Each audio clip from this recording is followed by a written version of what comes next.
Hey, bonjour, y'all. It's Jeff. Today I wanted to go over a video. I wanted to provide a video that kind of goes over my background prior to moving to France. I've gotten a lot of questions over time from people just asking what I did, prior to actually kind of semi-retiring and moving here to France. So I thought today I would put together a video just to kind of describe my background, and hopefully you all find it somewhat interesting, but it may not be. We'll see how it turns out. But just to, I guess, kind of start at the beginning of kind of my career path. I've always been in high school and in college. I was always just my primary focus was get out, start working. That's what I wanted to do. Older Jeff now. If I had a chance to talk to younger Jeff, I'd say, take your time with it. Don't rush it. You'll have plenty of time to do these things, to focus on work. It's not that big of a deal. Just have fun. Have more fun, I guess, is the thing. Because I made friends in college, and I had friends obviously in high school and all that. But I made friends in college, but I lived off of campus, and and I worked at the same time. So it wasn't like I had, I wasn't partying on campus. I wasn't doing any of these other things. And so I missed out a lot on the kind of more the social activities associated with going to college. And I went to a small school. So I guess in retrospect, I probably would have rather have gone to a larger school and not worked. But I paid for half of my education. My folks paid for half my education. I covered my books. And that's why I worked, was that, I just needed to have money to, pay for gas, pay for, but I lived with them. So it wasn't like I had rent, things of that sort. But I had to save up for my classes and whatnot. And so to me, and maybe that's part of the reasons why it was just kind of more of a drive to get out, was that I just wanted to get past that and actually start earning real money. I had some decent jobs while I was going to college. I worked at a small accounting firm in East Moline, Illinois, and just a super nice guy. It was one person shop. It was him, and I was there helping. I kind of ran the payroll system that he had. This is back in the early 80s.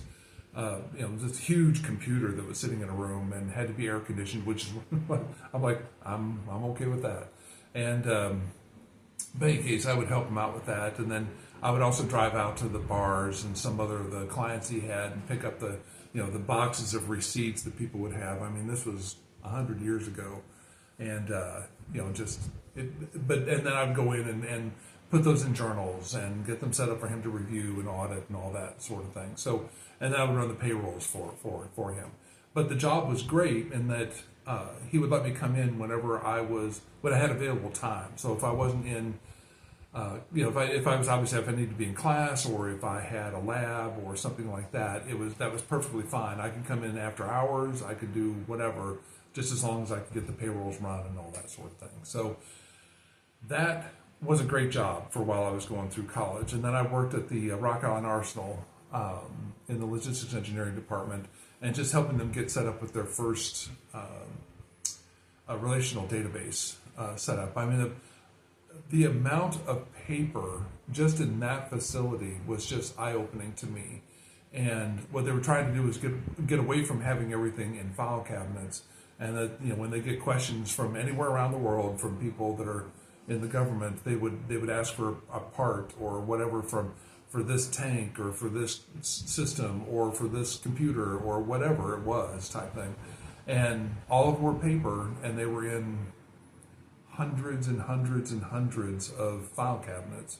And so my task there was to help them start up and build a relational database system, which we did in Info Plus.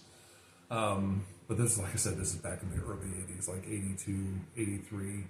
And, but in any case, so that was what I was doing there. So it was useful jobs that I was kind of gearing toward. And the degree I went for was computer science.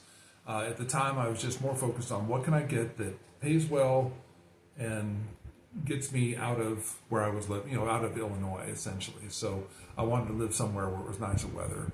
And so, those were my criteria, and I was just so focused on getting done with the degree, and I did well. I mean, I graduated magna cum laude, which, kind of that middle tier of higher. It wasn't summa cum laude. It wasn't just cum laude. But in any case, I graduated kind of mid-tier, upper level, and that was my objective. I did well in school, and I enjoyed it. I loved learning. I loved learning. So, but I wanted to get out of it and just go into work. I wanted a real salary in doing that. So when I graduated, which I technically graduated in December of 1984, but my graduation, of course, for the spring of '85, so May of '85. But I was able to graduate and then go back for the graduation. And in the meantime, that gave me an opportunity. I had a job lined up in Florida with a company in Melbourne, Florida, and that was lined up like in October of the year previous. And so I knew that's what I was going to be doing. So that gave me an opportunity to kind of prepare for that move and getting things set up and getting an apartment and getting all that stuff. So, and working, while I was kind of building up the savings for that. And so in any case, I just, but I couldn't technically have the job until I had the diploma. And so that's primarily why there was the wait on that. So, but in any case, I ended up just, immediately moving down to Florida. And that's where I was working at NASA. Well, if you didn't watch my live, the live I just had last week, my first job was with this company. I was a contractor at NASA, and we were on a project that was the Space Station Mission Assessment Contract, and it was a very small project team. But we reported directly to the director of launch systems at NASA, and super nice guy. And that environment there was just so good. It was, the people were very close, and I don't know if things have changed over time, but everybody was just super helpful, very nice. They didn't care if you were a contractor, if you worked for NASA, if you were a government employee, civilian, whatever it was, type thing. And it was just a great environment to work in, especially for my first job. And but we were doing a project that was a simulation of whether it was better to have more shuttle missions and send up bigger pieces of, build bigger pieces of the space station on Earth and ship it up. And this is all for eventually the International Space Station.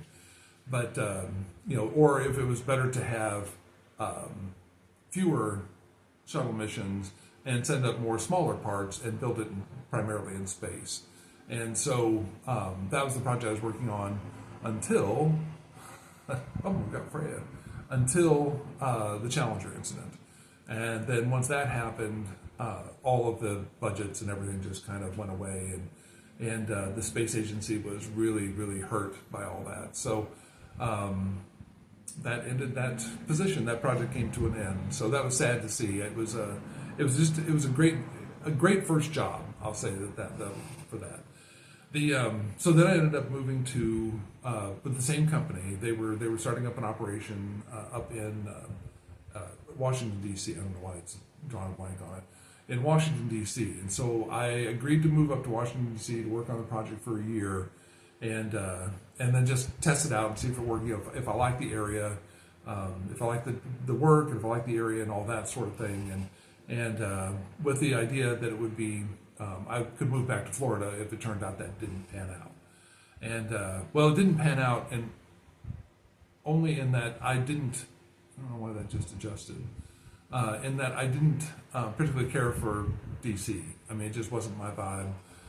It was, just very formal. You had to wear a jacket wherever you went, outside, anything like that. And I had no interaction with clients. I was, on a project team, so it wasn't, it wasn't that, but just to turn out, it could be 95 degrees outside and 85% humidity, and you just had to wear a jacket to walk out to your car type thing just to grab something. So anyway, the whole thing just turned out, it was traffic, it was all kinds of issues, and I thought, this just isn't for me. So I went to my VP and I said, look, this isn't working out the way I wanted to, so I'd like to look at moving back to Florida. And that's when I found out that all kinds of life lessons throughout life, right? And was that get things in writing. And so, because it wasn't in writing, it was just his word. And he said, well, if you find something in Florida and you're back in the office in Florida, then we can release you back to Florida. I'm like, oh, okay. So I flew down to the office in Melbourne and talked to the director of engineering and ended up, there were a couple of projects. And he said, well, we don't have any budget for you to move, et cetera. And I'm like, oh, that's no big deal, no big deal. They said they'd move me back, if this didn't work out. So flew back to DC. Next day went into the VP's office and he said, well, we don't have any budget for you to move. So, why don't we try you on another project here and we'll just see if that might make things better for you and all that. And I'm like, and obviously that didn't sit well. It's like, that's pretty sleazy, So at that point, I'd had a friend of mine's husband was trying to get into programming, into an IT job. And back then you had to have a degree in computer science. In order to get any foot in the door for it. It's much more relaxed now for being able to get into it, show more skills versus education. So in any case, he was coming back from a gig he'd been doing on the West Coast, I think in San Francisco, and some programming job, some low-end programming job that he was doing, but it gave him some experience with programming. And so he's hoping that would help him out. So his wife was still in DC. She worked on the same project I worked on. And so I was talking to her about it, and I knew Mike and all that. And so he was going to try out this new service that would, take your resume and put it out to a bunch of, this is like really old school, but take your resume, put it out to a bunch of recruiters or headhunters and see if there's any interest in, positions they had available with whatever companies they were. And but at the time, they would notify you as to who the company was, because they didn't want to end up sending your resume to the company, obviously the company you work for. That would be not great, not great. So in any case, so I told him I would sign up with him on that, and I would join him on that task. I said, what do I have to lose? May as well do it. Well, at the time, I had a top secret clearance, computer science degree, and now I had a couple years of experience, right? And decent experience, not just like I was, doing something, kind of a minor. It was like NASA, Pentagon work, things like that, the Department of Defense. So I had all kinds of things flying in on me that was just like all kinds of opportunities. Nothing that was like, come hire, come to us and all that, but opportunities. So I was sorting them out by companies that I knew and companies that I didn't know. And Mike, bless his heart, he didn't have much luck with it. He got a few. He ended up getting a job back in DC, which is great. He was able to move back and obviously go back to living with his wife and all that. But his was much harder journey. And so in any case, I ended up talking to a small company out of Bethesda, Maryland, and they had an opportunity out in Colorado Springs. And this would have been 2 years into living in DC, year and a half, something like that. And so anyway, I went over and talked to them, wrote up an offer right away. Do you want to have do you want to have a house hunting trip out there to see if you like it? And I'm like, well, I really don't like DC, so I can't imagine it's any worse than. And it's not anything to do with the people of DC. It just was like the traffic, the climate. It just wasn't my thing. So. And the formal dress codes and all that sort of thing. So it just, so anyway, I said, no, I don't need to have a trip out there. I'll just plan on moving. So I sold my condo in DC like in 5 hours, something like that. It just was a crazy market at the time. And, just up and moved everything. I had one cat. It was my first cat that I had. And her name was Anya. And it was, I think this is, and anybody who knows Swedish can certainly correct me on this, but it was a Swedish derivation of the word annoyance. And but I got her from the pound in Florida, and it just was just the nicest cat. And she liked everybody except for my brother. For whatever, he had cats, but for whatever reason, she just didn't like him at all. And but anyway, but I had Anya, and so I ended up piling my stuff into my car. I think I had some stuff to move, furniture to move. So. But movers took care of all that type of stuff. I moved out to Colorado Springs, and I worked out there on a Department of Defense project at Peterson Air Force Base for a number of years. And we were a contractor. Our company was a contractor to Martin Marietta at the time. And so anyway, lived out there for a number of years. Obviously met some great friends. Lived around the city. Lived up in the woods. Lived up in Woodland Park, Colorado for a few years. that will be another story. Maybe I'll tell another video. But anyway, lived in Garden of the Gods. Lived out in Woodland Park. Just really enjoyed Colorado Springs. But we had an opportunity with the company that we were starting up a contract down at Kirtland Air Force Base in Albuquerque, New Mexico. And so I ended up going from Colorado Springs down to Albuquerque, New Mexico. Built a home down there in Hunter's Ridge, which was a new home community they were just building on the West Mesa of the city. And I love the weather in Albuquerque, and the people were super nice. Everybody was very, very nice.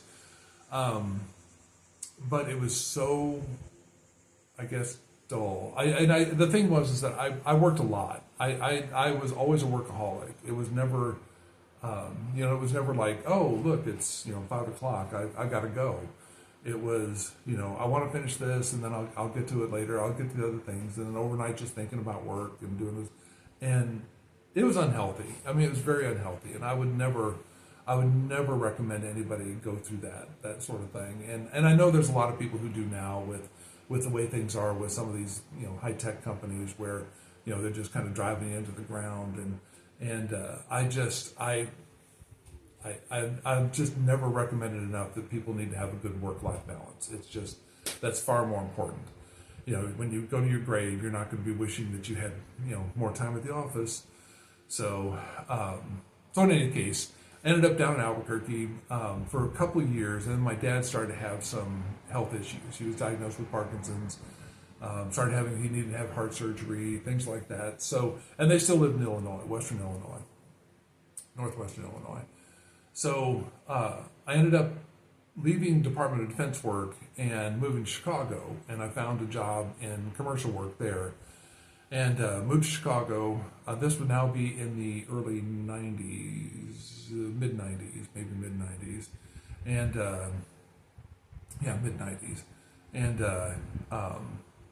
and lived there for 6-7 years, something like that. I lived downtown on the Gold Coast for a while I was having a home renovated out in Wheaton, Illinois, which is a western suburb, and loved that house. Just absolutely loved that house. And it was only like a 3-hour drive to my folks, so it was easy to go down and see them. Or they can come up and see me, whatever it was. And I wanted to be on the west side of the city because I knew that would be easier for them to drive up to without having to deal with traffic hassles and all that sort of thing.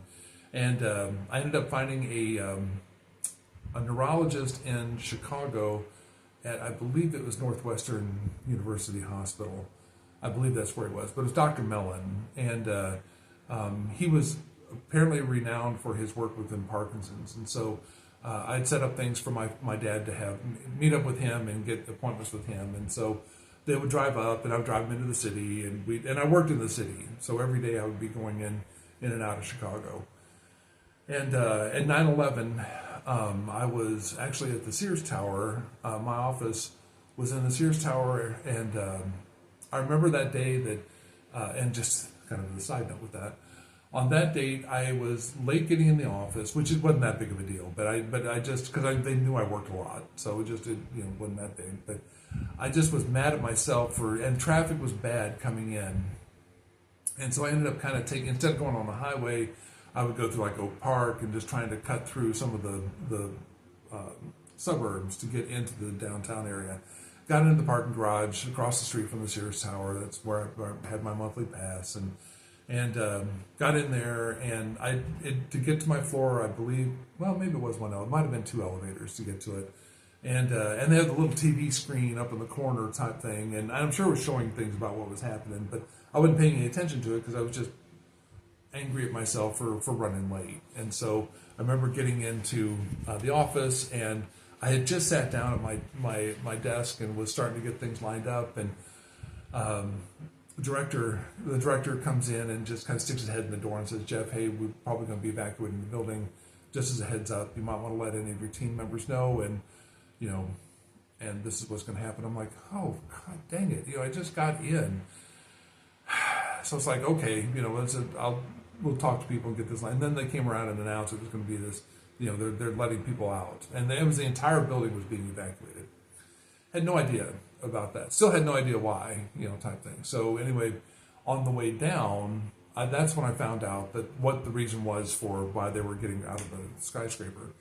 And I will say that I was very thankful at the time that we got out when we did, because then it was like, I don't know, 3 million people trying to leave Chicago to go home, type thing. So, because all the skyscrapers were evacuating and everybody was clearing out of the city. So that obviously they didn't live in the city, but were clearing out. And so I'm glad that I had kind of a head start on that. But but in any case, awful day, all that sort of thing. But it got to me to thinking, it was like, and as I was also snow blowing my driveway for the, 80th time that year, that it was like, why am I doing this? It's like, there are better places to live for weather than here, type thing. And so anyway, I finally got my folks convinced. My dad was progressing along with his Parkinson's, and so they knew that they weren't going to be able to keep their property for long. And they lived on 5 acres, and most of it was lawn, and he had his big garden and all that. But it was just going to be too much for them to keep up. So we spent about a year and a half looking back south. I told myself, we just look back south. I don't, it didn't have to be Oklahoma, it doesn't have to be that sort of area, but somewhere south where at least it's better weather type thing. So we ended up focusing on western Georgia. My mom was driving my dad most of the time at that point, and so she felt comfortable driving around there. So we moved to LaGrange, Georgia, and which is right really on the border of Alabama and off of I-85. And I found a house, they found a house, we got everything moved, sold our respective homes, and moved down to Georgia. And that was great for a while.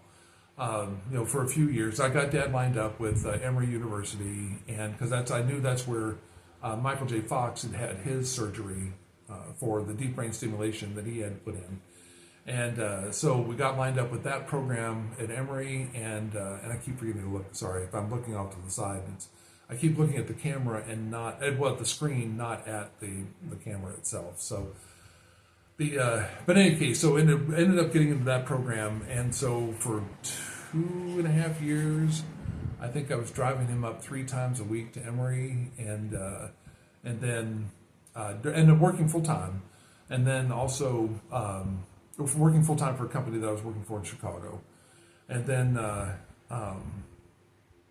he had a surgery, and then so that was a few trips afterward type thing to take him up, and then post-op was probably 2 or 3 times a week for at least a year to go through that process, get him tweaked and get the medications identified, and get all that stuff kind of lined up for him.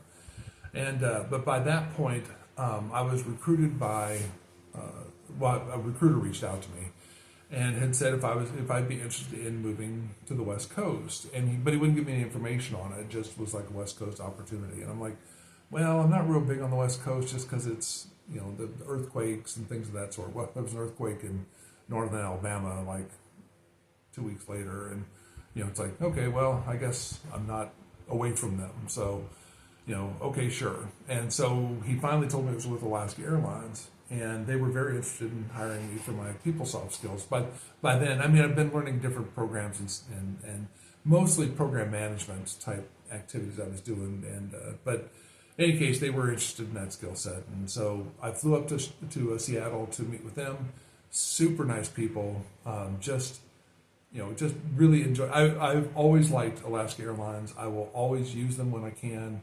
I haven't been with them for a number of years now, but what a great company they were, and just all the staff was great. All the the different divisions and all that sort of thing were just very, very pleasant to work with and all.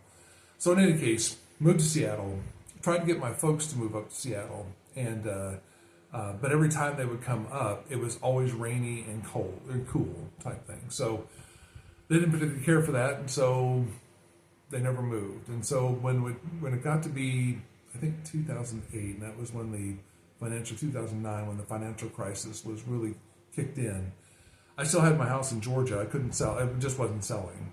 And so I worked it out with Alaska to work remotely from my house there type thing. So we didn't fly to Atlanta, and so I did that for, I should say Alaska Airlines did not fly to Atlanta. So it was a little more cumbersome to try to get things coordinated to go back to Seattle to do face-to-face meetings with folks. And so it got to the point where I was talking to my folks about maybe we should look, if we could look at other places that Alaska flew to in the South, that maybe we could move there, and that would make it easier for me to get back and forth and all this. So, and they were up for it.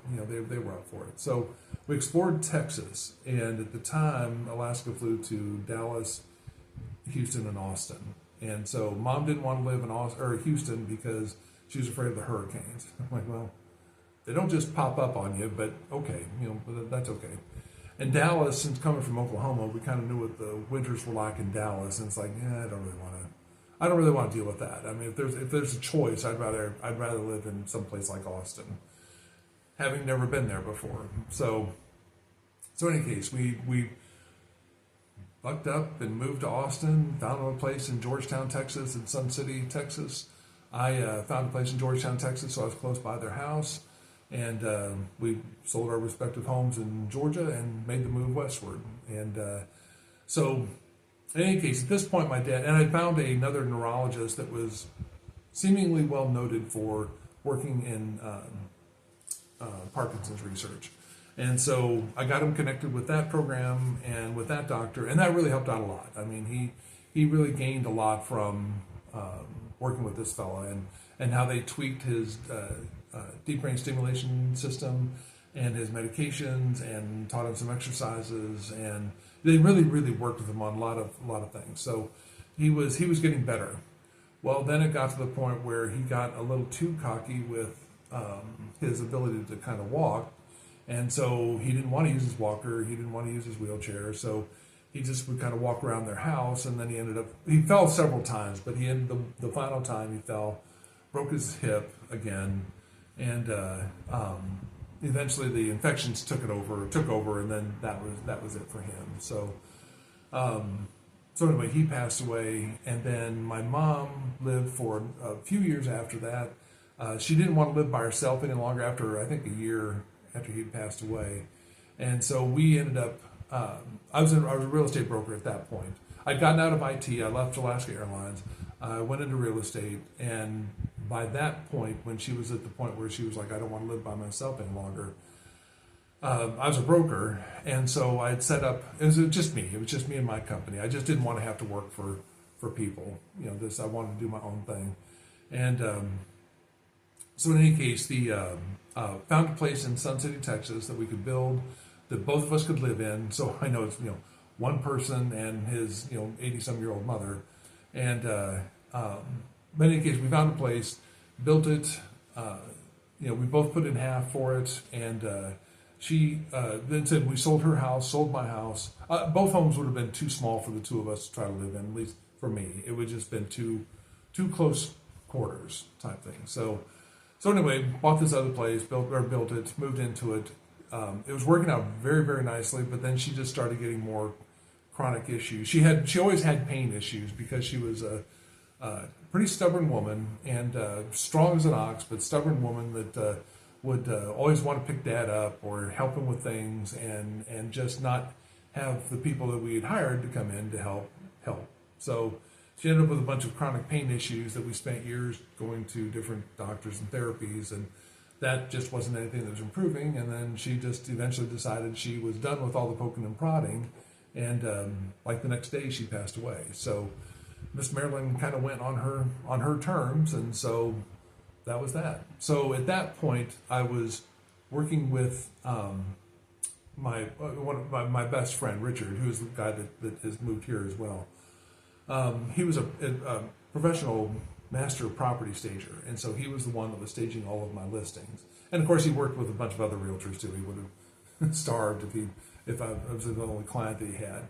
But in any case, he and I decided he'd kind of grown his business to as much as he could on his own. And I thought, well, I can come in and help with that. I can help with the business aspect of it, type thing. So we decided to go into business together, and really grew his business in Austin quite a bit, because that way it took the onus of like the administration and paperwork and all that. And when it came in, we were able to hire a couple of people. Like we had an interior designer, and we had another staging assistant that was there to help him, and we had a couple of guys that had their own business for helping with moving, and so we would use them to go pick up the stuff, bring it back to the warehouse, or take the stuff to the project for the stagers to do their work. So, in any case, that was that until the pandemic. And then the pandemic really shut everything down in Austin, which totally agreed. That's that was the way to do it. And so in any case, that killed our business, and it just everything in Austin really shut down. And so I was able to negotiate us out of the lease of the warehouse that we had, and we're trying to find a place to move to that we could afford to have a warehouse and still have some business trying to get going, and what we were going to do type thing. In hindsight, again being 2020, we should have just sold everything that we had because people were having a hard time finding furniture, and we probably could have gotten premium price for the stuff that we had. And but we didn't do that. That would have been the smart thing to do. And but no, instead I started working with a professional rugby team in Atlanta. We'd worked with the professional rugby team in Austin to furnish the players, referees, and coaches' apartments and houses while they were there. And so we had that set up, but of course that all went away when the pandemic set in. And subsequently the team moved. I don't know where they are. They just dissolved. So I don't know if they moved somewhere or if they just simply dissolved. But the Atlanta team was really still operational and not doing rugby, but they were still operational, and they still had players and coaches and all that. And Atlanta had more activity going on. It wasn't as shut down as Austin. And so we thought, well, let's give it a shot. So we moved our operations out to Atlanta and started building that. Richard didn't want to keep doing staging because it was he'd have to start essentially from scratch, and it's like, oh, that's a lot of work, and let's just do rentals to local property stagers and to interior designers. And so that's what we did. And so we had a warehouse there in Marietta, Georgia, worked on building up the clientele for that. And then it was kind of the residuals effects, I think, of the pandemic, where the stagers were really starting to not get as much business out of it. It was really starting to drop quite a bit for them. So, and most of the stagers were also interior designers, and so they just picked up more interior design work. Well, that didn't really do much for us, and so we ended up in 2023 just closing everything down. It was like we kind of liquidated everything and just decided that was going to be it. And so we were just kind of contemplating, what are we going to do next? What's kind of the next thing? And at that time, Richard's mom was still alive, and she was 100, 101, something like that. And then she unfortunately passed away she passed away, I think, in 2023. So that would have been, she was like 101, 102, something like that. And just super, super nice woman. But anyway, she passed away. And so that kind of freed Richard up. And then I was already, I didn't really have any family ties to the U.S. or any real ties to the U.S. And so at that point, he didn't then feel like he had much ties either. And we started looking at Europe. And it was like, well, maybe eventually we could do something here in Europe, but at least get the lay of the land. So we just get there, get the lay of the land, figure out what we're going to do, afterwards. So that's what we ended up with. So I have a degree in computer science, got it technically 1985. I've worked for Department of Defense, worked for NASA for a bit, worked for Department of Defense for a number of years, had clearances, no longer have clearances, that moved around the country. But that's one of the reasons why I think for me this was not that hard to do, was that I've moved all over the place. And so it's not, I don't have a lot of things. I'm not attached to things. So, well, aside from this thing, but I just, I don't find it difficult to make the change. So now this is obviously another level of change, is to come into a new country and, language barriers and all that sort of thing. But I'll address those in another video. But I just want to give people kind of a background of what I did prior to moving to France. And so now it's nothing super interesting, but that's my background, and it's varied. But I guess I've always wanted to have something that was a creative outlet. And so now with this YouTube channel, this gives me some outlet for some creativity, and the amount of connectivity that I've had with people around the world, I mean, it's just been absolutely astounding to me that, it's not a matter of, I'm not lonely, I'm not, that sort of thing. I've got friends here. Obviously, my friend Richard, we share a house, so I see him every day. But it's not, it's not a matter of that. But it's just astounding to me. People, I've actually been recognized on the street, and people have reached out to live here, and so I just, or live nearby, and other YouTubers I've made connections with, and it's been fun. It's been a lot of fun. So, I mean, honestly, if anybody out there is thinking about they want to start up a YouTube channel, I mean, you really should just do it. It's not, I use my phone. I have another camera that I use too when I'm going to be doing walkabouts, but primarily for these types of things, I just use my phone, and it's a pretty simple set, and a tripod. So, in any case, I hope that was somewhat interesting to folks. That's at least my background and some history of Jeff, at least, the last 40 years, I guess. God dang, that's age. But in any case, I appreciate you. If you watch to the end of this, I really do appreciate y'all doing that. I'm not, I think I'm only like 17 or 20 people away from 4,000. So it'd be awesome. I don't normally ask for people to subscribe and, like and subscribe, but it'd be nice if you did like and subscribe. It doesn't cost anything, and just helps with some of the metrics. But in any case, and leave a comment. And but I just want to give you that background, and we'll catch you in the next video. Thanks, y'all. Au revoir.